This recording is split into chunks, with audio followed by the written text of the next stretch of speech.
Okay, आज के इस वीडियो में हम लोग देखेंगे कि स्वीप के यूज से हम लोग एक सिंपल सा कप कैसे बना सकते हैं। तो इसके अंदर खाली हम लोग स्वीप यूज नहीं करेंगे, हम लोग थोड़े ब्लेंड के फंक्शंस भी यूज करेंगे और कप हैंडल वगैरह सब कुछ इसका स्वीप से ही बनेगा। सो ये एक तरीके का एग्जाम्पल है स्वीप के ट्रेनिंग के लिए, जो हम लोग ने पहले भी देखा है। उसके अंदर हम लोग ने ऑलरेडी हेलिकल गियर बना चुके हैं, तो this is one more example जिसके अंदर हम लोग कप बनाने वाले हैं। तो मैं स्केच के साथ स्टार्ट कर रहा हूँ, जो कि हम लोग का टॉप प्लेन पे बनेगा, और इधर मैं एक बेसिक डायमेंशन दे रहा हूँ कप का। सो फॉर एग्जाम्पल जो मेरा कप का डायमेंशन आएगा, सपोज मुझे जो कप बनाना है वो 150 बाय 150 का उसका बेस रहेगा। तो मैं इधर 150 बाय 150 का एक रेक्टेंगल बना रहा हूँ। ना मैंने इसको फिनिश किया, और बिकॉज मैं इसको स्वीप करना चाहता हूँ तो मुझे इसके अंदर गाइड्स देने। तो गाइड्स बनाने के लिए मैं फ्रंट प्लेन या राइट प्लेन, दो में से किसी एक प्लेन का यूज कर सकता हूँ। और इस बार मैं गाइड के अंदर आर्क बनाना चाहता हूँ। तो ऑन द कॉर्नर, ओके, मैं एक आर्क बना रहा हूँ। ये आर्क डिसाइड करेगा कि मेरा कप कैसा बड़ा होते जा रहा है और इसका हाइट कितना है। ओके, सो फॉर एग्जाम्पल सबसे पहले इसका जो सेंटर है या आर्क का जो सेंटर है, इसको मैं बराबर एक्स पे रखना चाहता हूँ। तो एक्स और सेंटर को पॉइंट ऑन कर्व मैंने कर दिया। फिर आर्क का मैं हाइट डिफाइन कर देना चाहता हूँ कि इसका जो हाइट रहेगा, ओके, वो रहेगा सपोज 200 का। और इसका जो डिस्टेंस रहेगा ये साइड से कितना बड़ा करेगा ये कप को, तो ये जो गैप रहेगा ये सपोज रहेगा 30 का। तो ये ऊपर जाते जाते 30 mm बड़ा करते जाएगा कप को। और ऐसा एक सेम आर्क मैं दूसरी तरफ भी बना लेता हूँ यूजिंग मिरर। ओके, आप ये फ्रंट प्लेन पे भी बना सकते हो या राइट प्लेन पे भी बना सकते हो। अगर आगे जाके लगा हाइट या डायमेंशन को चेंज करने की जरूरत है तो हम लोग वो भी चेंज करेंगे। सबसे पहले मैं इधर से जाता हूँ सरफेस टैब में, और इधर से मैं लेता हूँ स्वेप्ट कमांड। स्वेप्ट कमांड के अंदर मैं कर्व के अंदर सेक्शन के अंदर सबसे पहले मैं कनेक्टेड कर्व सिलेक्ट करता हूँ, और गाइड के अंदर मैं लेता हूँ सिंगल कर्व, ये वाला, और ऐड दबा के मैं सिलेक्ट करता हूँ सेकेंड वाला। तो हम लोग का इस तरीके से बेसिकली हो रहा है। सेक्शन लोकेशन रहेगा anywhere along guide, preserve shape चालू रहेगा ताकि शेप मेंटेन करे, और अलाइनमेंट में पैरामीटर रहेगा। टेक्निकली इसका फर्क नहीं पड़ेगा अभी हम लोग को। स्केलिंग सबसे इंपॉर्टेंट यूनिफॉर्म रहेगा। अगर आप लैटरल करोगे तो ऐसा दिखेगा, यूनिफॉर्म करोगे तो ऐसा दिखेगा। अगर आपने स्वीप का ट्रेनिंग अटेंड नहीं किया है तो आप वो भी देख सकते हो। पहले स्वीप का ट्रेनिंग करके फिर आप ये वीडियो पर्टिकुलरली देख सकते हो। अब मुझे लग रहा है कि मेरा कप का साइज जो है बहुत छोटा है, तो कप के साइज को बड़ा करने के लिए मैं डिटेल्स को खोलता हूँ, और इधर से मैं अपने सेकंड स्केच को कंट्रोल करूंगा। तो सेकंड स्केच में अगर मैं हाइट बढ़ा दूं तो ये कप का हाइट बढ़ जाएगा, ओके, और इसका ये स्पेसिंग बढ़ा दूं तो इसका ओपनिंग बढ़ जाएगा। तो इस तरीके से मैं कप के पैरामीटर्स को जब चाहूं तब मैं चेंज कर सकता हूँ।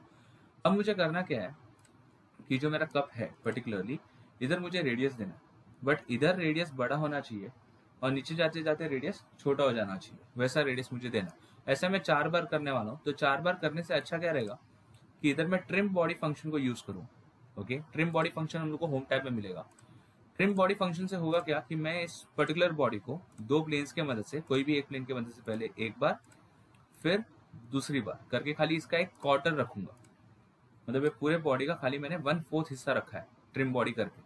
अब इससे होगा क्या कि जो भी मैं मेहनत ये साइड में करूंगा बाद में मिरर करके मैं सब साइड में ले सकता हूँ। मैं एज ब्लेंड में जाता हूँ, ये एज को सिलेक्ट करता हूँ ब्लेंड करने के लिए, और ये बाय डिफॉल्ट हम लोग का ब्लेंड आ रहा है।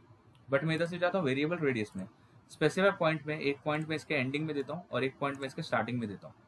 जो मेरा एंडिंग वाला पॉइंट है इसको मैं रेडियस दे देता हूँ फॉर एग्जाम्पल 50 का। ओके, 50 का या 60 का, आपको जितना रेडियस आपको देना है आप दे सकते हो। फिलहाल के लिए लेट्स से हम लोग 60 का देते हैं।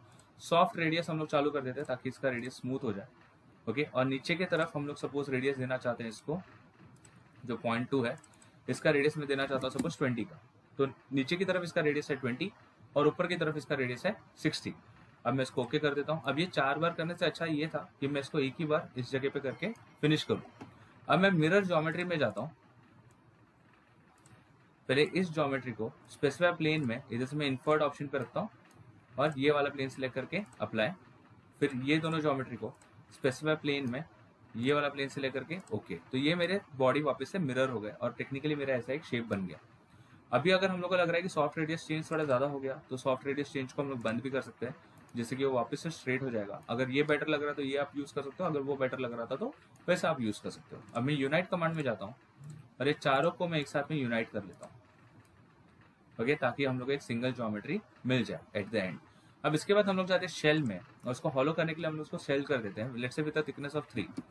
शेल आप अभी भी कर सकते हो, आप बाद में भी कर सकते हो, आपको जैसा डिपेंड करेगा वैसा शेल करना आप वैसा कर सकते हो। फॉर एग्जाम्पल थिकनेस में इसको 5 या 6 का रखता हूँ, क्योंकि नॉर्मली सपोज अगर सिरामिक कप रहेगा तो इसका थिकनेस कभी भी ज्यादा रहता है। तो 6 या 8 mm का हम उसको थिकनेस दे देते हैं। अब मुझे ऊपर के एज को पूरी तरह से राउंड करना है। उसके लिए मैं जाता हूँ इधर से फेस ब्लेंड में। फेस ब्लेंड के अंदर हम लोग इसके लिए जा रहे हैं क्योंकि इसके अंदर एक ऑप्शन है 3 फेस। 3 फेस में फर्स्ट फेस जो रहेगा वो टैंजेंट फेस अंदर वाले रहेंगे, सेकेंड फेस जो रहेगा वो टैंजेंट फेस बाहर वाले रहेंगे, थर्ड फेस जो रहेगा वो रहेगा बीच वाला। तो ये तीनों को पकड़ के एक प्रॉपर ब्लेंड क्रिएट करेगा, ओके, जो तीनों को टैंजेंट होके बनेगा। तो ये सबसे परफेक्ट ब्लेंड होता है कभी भी 3 फेस के बीच में, ओके। अब हम लोग को इसका हैंडल मॉडल करना है, ओके। अभी भी अगर कप का साइज अगर बड़ा या छोटा करना है वो अभी भी हम लोग कर सकते हैं। फॉर एग्जाम्पल मुझे इसका लेंथ भी थोड़ा सा बढ़ाना है तो हम लोग इधर स्केच में इस पर्टिकुलर स्केच को डिटेल में जाके चेंज कर सकते हैं। फॉर एग्जाम्पल मेरे को 150 थोड़ा छोटा लग रहा है, ओके, तो मैं इसको 200 करके देखता हूँ लेंथ में, तो 200 हो गया लेंथ में। और अगर आपने मॉडल सब कुछ पैरामीटर्स के हिसाब से बनाया है तो टेक्निकली आपको कोई भी डिफिकल्टी नहीं आएगी कप का साइज चेंज करने में। 200 थोड़ा ज़्यादा बड़ा लग रहा है, so I will make it somewhere near 160। तो इसको खाली 10 mm बढ़ा देंगे हम लोग दोनों साइड से। पहले 150 था, मैंने इसको खाली 160 कर दिया, ओके। तो ज़्यादा बड़ा भी नहीं हुआ, हाइट वाइज भी परफेक्ट है। और अंदर की तरफ भी मैं एक छोटा सा ब्लेंड दे देता हूँ, एज ब्लेंड अंदर के एज पे टेंजेंट कर्व कंडीशन पे। और 25 का तो ब्लेंड ऑब्वियसली नहीं आएगा, तो इधर 15 का या 5 का आप ब्लेंड दे सकते हो, 10 का ब्लेंड इज फाइन। तो इससे कप अंदर से पूरी तरह से स्मूथ हो जाएगा, ओके। बाहर से मुझे इसको शार्प ही रखना है ये कोने पे, ओके। तो इस तरीके से हम लोग अपना सिंपल सा कप मॉडल कर सकते हैं। अब मुझे करना क्या है कि अब मुझे इसका हैंडल मॉडल करना है। हैंडल मॉडल करने के लिए मैं स्केच में जाता हूँ और मैं इधर से कोई भी साइड का प्लेन सिलेक्ट करता हूँ, फ्रंट या राइट, कोई भी आप एक प्लेन सिलेक्ट कर सकते हो और फिर अपना हैंडल हम लोग मॉडल कर सकते हैं। हैंडल मॉडल करने के लिए मैं स्प्लाइन को यूज कर रहा हूँ, इसको रीसेट कर देता हूँ और इस तरीके से मुझे मेरा सपोज एक हैंडल बनाना है,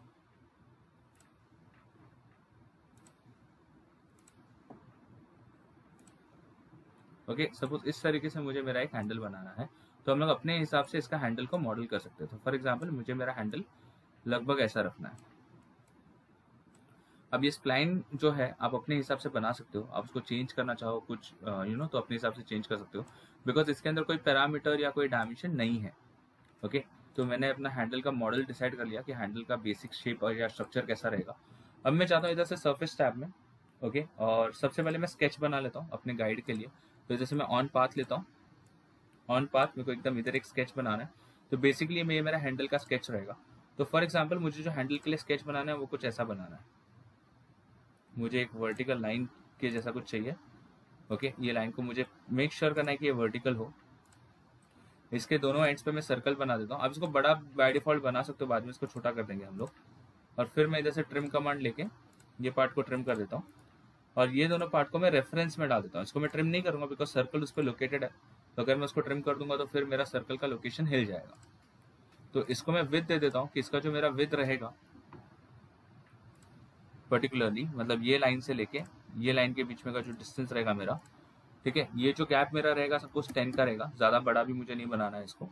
और जो ये पॉइंट से लेके ये पॉइंट तक का जो डिस्टेंस रहेगा, ठीक है, वो सपोज ऊपर में 60 का रहेगा, ओके। अब इसको मैं फिनिश कर देता हूँ। अब इसको स्वीप करने के लिए हम लोग स्वेप्ट कमांड में जाते हैं, इसको सिलेक्ट करते हैं, गाइड में हम लोग सिंगल कर्व लेके इसको सिलेक्ट करते हैं, तो ये बाय डिफॉल्ट स्वीप हो रहा है, ओके। अब इधर से हम लोग का टेक्निकली ये परफेक्टली स्वीप हो रहा है। इधर से मैं स्केलिंग में जाता हूँ, कांस्टेंट की जगह पे ब्लेंडिंग फंक्शन लेता हूँ और एंड में मुझे सपोज इसको हाफ करना है तो मैं इसको 0.5 कर देता हूँ। तो स्टार्टिंग में ये इतना है, एंड में 0.5 है। अब अगर आप इधर देखोगे तो बीच में स्क्वीज हो जा रहा है, तो वो ना हो इसके लिए हम लोग को जाना पड़ेगा वेक्टर डायरेक्शन ओरिएंटेशन में और हम लोग को सिलेक्ट करना पड़ेगा इधर राइट और लेफ्ट वाला वेक्टर जो डायरेक्शन में हम लोग का स्प्लाइन बना है। तो ये स्टार्टिंग में इतना बड़ा है, एंडिंग में इतना छोटा हो रहा है। अब इसको क्यूबिक करके स्मूथ भी कर सकते हो, तो इसको मैंने क्यूबिक कर दिया जिससे कि थोड़ा स्मूथ हो गया, ओके। अब टेक्निकली हम लोग के पास स्वीप के अंदर कोई बुलियन ऑपरेशन नहीं है, मतलब हम लोग उसको स्वीप करते टाइम यूनाइट करना है या सब्ट्रैक्ट करना है हम लोग को डिसाइड नहीं कर सकते। और दूसरा एक मेजर पार्ट कि ये हम लोग का मैचिंग बराबर कभी भी नहीं होगा। तो इसके लिए हम लोग को करना क्या पड़ेगा, हम लोग को इधर जाना पड़ेगा होम टैब में, रिप्लेस फेस कमांड में हम लोग को सिलेक्ट करना पड़ेगा ये ओरिजिनल फेस और रिप्लेसमेंट के लिए हम लोग को सिलेक्ट करना पड़ेगा ये सिंगल फेस। तो मैंने इस फेस को इस फेस के साथ में रिप्लेस कर दिया ताकि ये इसके साथ मैच हो जाए। सेम वे इस फेस को भी हम लोग इसके साथ मैच करेंगे, ओके। तो कभी कभी ऐसा भी हो सकता है कि आपको मैचिंग में इशू आए या मैचिंग में बराबर से ना मैचिंग हो, तो उस केस में हम लोग को क्या करना पड़ेगा, उस केस में हम लोग इसको थोड़ा सा आगे या पीछे ऑफसेट कर सकते हैं, ओके, जिससे कि वो फेस के अंदर चले जाए, ओके। तो मैं इसको इतना ऑफसेट कर रहा हूँ कि फेस के अंदर चले जाए, बिकॉज यूनाइट करते टाइम मैं अगर इसके अंदर कुछ गया रहेगा तो वो मैं हटा सकता हूँ या फिर ट्रिम बॉडी से हम लोग इसको अभी कट कर सकते हैं। ओके तो फिलहाल के लिए मुझे इसको यूनाइट करना है, तो ट्रिम बॉडी करने का कोई सेंस नहीं बनता है। ओके बट अगर आपको ट्रिम बॉडी करना हो तो आप ट्रिम बॉडी भी इसको कर सकते हैं। मैं यूनाइट में जाता हूँ, ये मॉडल को सिलेक्ट करता हूँ और इस हैंडल को सिलेक्ट करता हूँ, दोनों को मैं यूनाइट कर लेता हूँ। तो इस तरीके से दोनों यूनाइट हो चुके हैं। अब मैं एज ब्लेंड में जाता हूँ, पहले तो मैं एज ब्लेंड 1 का रखता हूँ, सबसे छोटा रेडियस, टेंजेंट कर्व रखता हूँ और इसको सिलेक्ट करता हूँ। अब इसको धीरे धीरे मैं बढ़ाता हूँ अंटिल मेरे को लगे कि हाँ ये रेडियस ठीक है। सो 10 का इधर ठीक लग रहा है तो मैं इसको अप्लाई कर देता हूँ 10 का। इधर भी हम लोग एक एज ब्लेंड करते हैं, 10 का ऑब्वियसली इधर फिट नहीं होगा। ओके तो इधर 5 का करते हैं बिकॉज ये उसका हाफ द साइज है। ओके 5 3 1 का इज फाइन हो गया। तो इस तरीके से हम लोग को कुछ ये दिखाई दे रहा है। ओके अभी मैं कंट्रोल जे दबाता हूँ, इसको सिलेक्ट करता हूँ और इसको एक कलर दे देता हूँ। फॉर एग्जाम्पल इसको मुझे थोड़ा डीप ब्लू कलर का रखना है, तो इसको डीप ब्लू कलर मैंने दे दिया। इधर से इस पर्टिकुलर प्लेन को मैं हाइड कर देता हूँ, व्यू में जाके मैं इधर से स्टाइल में शेडेड कर देता हूँ ताकि हम लोग को शेडेड व्यू में दिखे। पर्सपेक्टिव चालू कर देते हैं ताकि एक्चुअल कप जैसा लगे और इधर से मैं स्टूडियो फिनिश ले लेता हूँ। ओके तो ये हम लोग का प्रॉपर अभी एक कप जैसा दिखाई दे रहा है। तो इस तरीके से हम लोग एक बेसिक कप को मॉडल कर सकते हैं इनसाइड एनएक्स। ओके तो आई होप आप लोग को ये समझ में आया होगा कि कैसे हम लोग को एक बेसिक कप को मॉडल करना है। Okay so thank you very much for watching, have a great day.